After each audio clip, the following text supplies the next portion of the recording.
ആലുവയിൽ പൊതുമരാമത്ത് വകുപ്പും വ്യാപാരികളും തമ്മിൽ വാക്കേറ്റം. അനധികൃത ബോർഡുകൾ നീക്കം ചെയ്യാനുള്ള അധികൃതരുടെ ശ്രമം വ്യാപാരികൾ കൂട്ടത്തോടെ തടഞ്ഞു. ഒത്തുതീർപ്പ് ചർച്ചയ്ക്ക് ശേഷം മാത്രം നടപടിയെന്ന വ്യാപാരികളുടെ നിലപാടിന് മുന്നിൽ അധികൃതർ താൽക്കാലികമായി പിന്മാറി.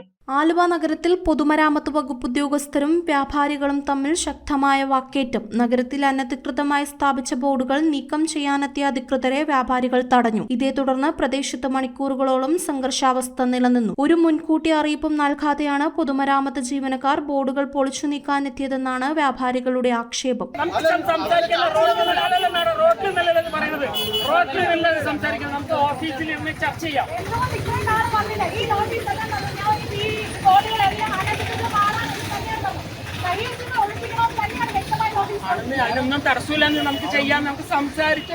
അനധികൃതമായി സ്ഥാപിച്ചിട്ടുള്ള ബോർഡുകൾ സ്വമേധയാ നീക്കം ചെയ്യാൻ തങ്ങൾക്ക് ആവശ്യമായ സമയം അനുവദിക്കണമെന്നും വ്യാപാരി സംഘടനകളുമായി ചർച്ച നടത്തി ഒരു തീരുമാനത്തിൽ എത്തിയതിനു ശേഷം മാത്രമേ തുടർ നടപടികൾ പാടുള്ളൂവെന്നും വ്യാപാരികൾ ശക്തമായി വാദിച്ചു. തുടർന്ന് വ്യാപാരികളുടെ പ്രതിഷേധം ശക്തമായതോടെയും ക്രമസമാധാന പ്രശ്നം കണക്കിലെടുത്തും തൽക്കാലത്തേക്ക് ഒത്തുതീർപ്പിന് അധികൃതർ തയ്യാറാവുകയായിരുന്നു. നിലവിൽ പൊളിക്കൽ നടപടികളിൽ നിന്നും പൊതുമരാമത്ത് വകുപ്പ് താൽക്കാലികമായി പിന്മാറിയിട്ടുണ്ട്. വരും ദിവസങ്ങളിൽ വ്യാപാരി പ്രതിനിധികളുമായി ചർച്ച നടത്തിയ ശേഷമായിരിക്കും ബോർഡുകൾ നീക്കം ചെയ്യുന്നതിൽ അന്തിമ തീരുമാനം എടുക്കുക. News bureau, Aluva.